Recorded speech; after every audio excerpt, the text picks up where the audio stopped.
Yo, what's up? Back so soon. We're back again with some more gaming collection additions. Now, a few days ago, I was in CEX, and I had a little stack of stuff in my hand, and I and I was talking to myself in the shop, and as I was just approaching to go and queue up to pay for it. I'm having a word with myself. My mind with collecting is like this. Sometimes I'm really into it, and sometimes I just lose interest. I'm standing there, walking towards the queue, and I'm thinking, do I really need all this stuff? Like, do I really need it? Like, I'm just bleeding my finances on plastic and cardboard. That's all it is. It's just to feed the addiction of the little bit of a buzz. Owning it, getting it home, sticking it on the shelf, and then there's no more of it. And I'm thinking, do I really need this stuff? So I put it all back. I put it all back on the shelf and just walked out. And I thought, don't do it to yourself. Just take a break, take a hike, take a walk, and then I go into another CEX. Recently, what was it? What's today? Saturday. I went in there Thursday. This was the Basildon CEX, and there was something in there that caught my attention. And it arose. Fed me back into the addiction. I saw it. I thought, ooh, I'm having that. I'm gonna get that. And SNES-tastic got this in his pickups video. We was doing the Super Nintendo. And he got it for free. Someone donated it to him. And I thought, oh, got all jealous, thinking, oh, someone just give him that for nothing. And I've just forked out for it. I had to pay for it. And we're back in the Super Nintendo. Now, I got rid of all my Super Nintendo stuff. So all my I don't like thinking about it, but it's gone. That Mega Man X3 gone. Sad.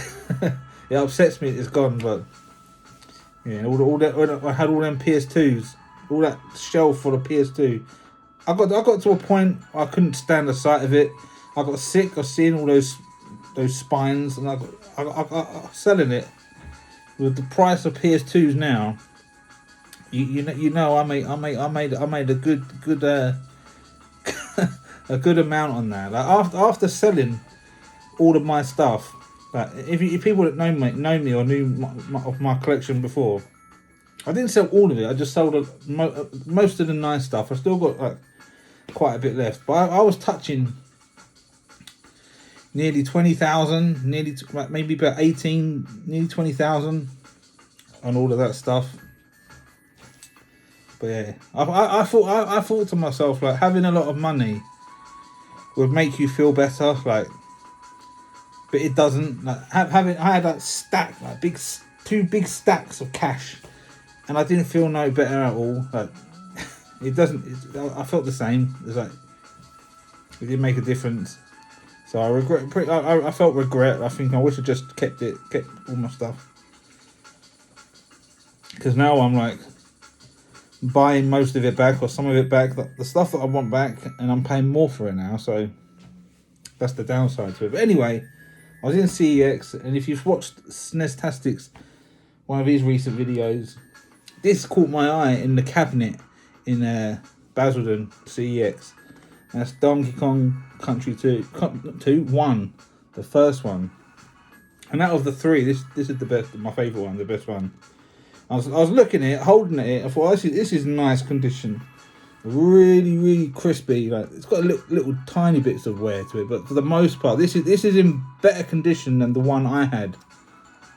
When I had all my Super Nintendo, I had all the Donkey Kongs, and this one's in much better shape than the one I had. Nice and crispy.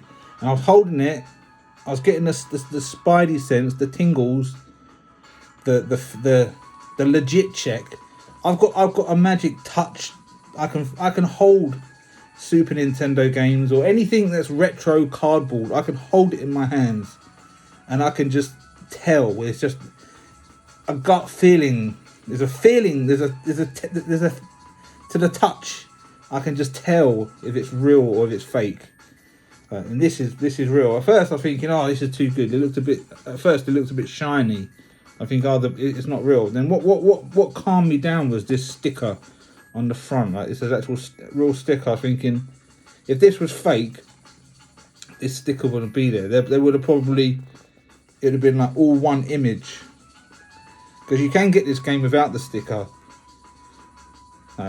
without the CD, and unfortunately, my copy doesn't have the CD with it. So if I see it on eBay like separately, I might go and get it. But for just having it on its own is good enough for me. So yeah, I might treat myself at the end of the month, because at the end of the month is my birthday. I might treat myself and get the other two Donkey Kongs, number 2 and 3.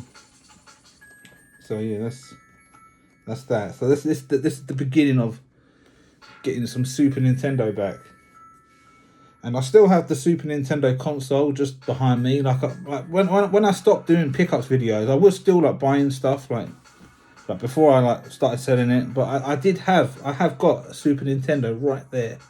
I'll have to stand up and reach over and get it. But I've got a nice crispy boxed Super Nintendo. The one that the SNES tags it's got with the Super Mario World cartridge. I've got the exact same one. But my one's not as like good as his one. My one's not starting to yellow, but it's starting. It's like it's almost starting to. It looks a bit darker than what it should be. Like, but it's still nice. Like nice crispy condition. But anyway, getting that Donkey Kong was what fed me back into feeding the addiction. And today I went back to the CEX in Southend, and I got a few bits. And here's one of them. Splinter Cell 1. And I was thinking with the Splinter Cell series, I wasn't sure whether to go for the Xbox ones or try and keep it Nintendo and get them on the GameCube, and then get the one. I'm not sure there's on the Wii. I know there's one on the Wii U, Blacklist on the Wii U. I was gonna go down that route, but I might get the first ones all on Xbox, and then just get the one that's not on Xbox, or get the one that's on the Wii U and not the 360. I don't know if I'll get that, only £1, and it's all there as well. But yeah, I'm doing all this in one take, so yeah. And next to the Xbox section in my CEX, we've got the PS3, and I was having a little peruse. And I've got back The Last of Us 1 for a £5. That's a bargain. This is a really good game as well. There's my receipt. Yeah. Gone all quiet now. I was going to say something. I was going to talk about this game. Cause I'm a bit on the fence with The Last of Us. This game is solid. This game's really good. The story and everything. But number 2, why did they do it? I don't like the fact that they took Joel out. It's just, and it ruined it, because the game itself is really good as well. Like The Last of Us Part 2 is really good. It's just that little bit of the story, it just ruined it. I'm thinking the game could have played out the same. The story could have played out the same, but they didn't have to kill Joel. Like they could have crippled him or made him like where he can't walk again, or he's like really injured to the point where Ellie would still seek the revenge. But taking him out, it just makes me question it. Like, and I said something about the story in number 2, and I got ripped to shreds about it on Facebook. So I said that number 2 was an LGBT love story, because all of the LGBT characters survived, and all of the straight characters, the heterosexual characters, they all got killed. Even in this game, you can tie it back to this game as well. All of the straight characters died, but then the LGBT character, Bill's Town, in this, out of all of the characters, he survived. Tess, Henry, Sam, Marlene, Robert, all slaughtered. But then Bill in this one survives. They didn't kill him off. They kept him alive. And if you go to number 2, all of the straight characters that died on Abby's side, Manny, all of the people that Ellie targeted and killed off, they were all like normal characters, but all of the LGBT ones survived. Lev, Dina,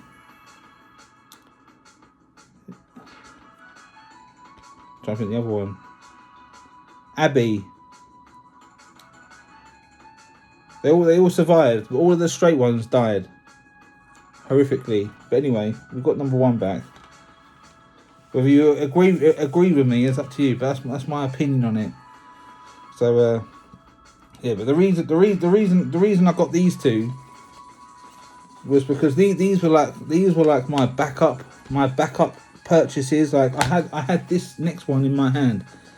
I took it to the counter and asked if they didn't have the manuals and all the maps, I was going to get these 2 instead. I was going to say, I won't bother, and I'll just get these instead. But I ended up getting both of them, and that's this Grand Theft Auto double pack on the Xbox. And this is what I had in my hand the other day when I had like a little stack of stuff in my hand, and I put it back. This was one of them.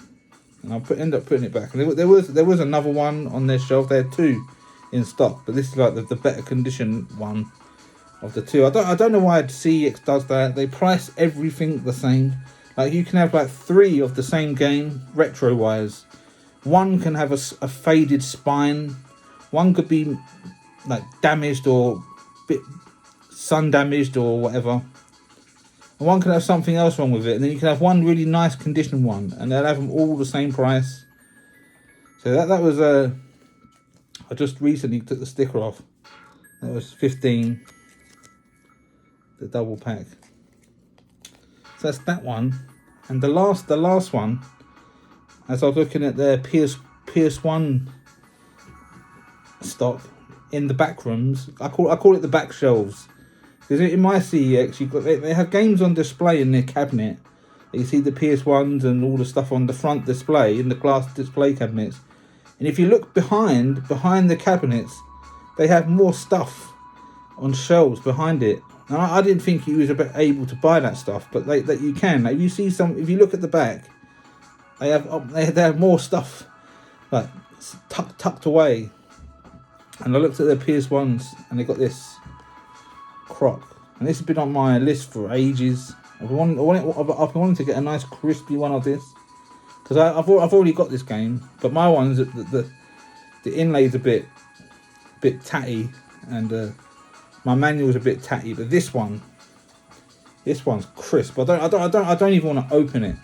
But if inside the manual looks like it's never been touched, and the disc is pristine, like clean, crispy clean.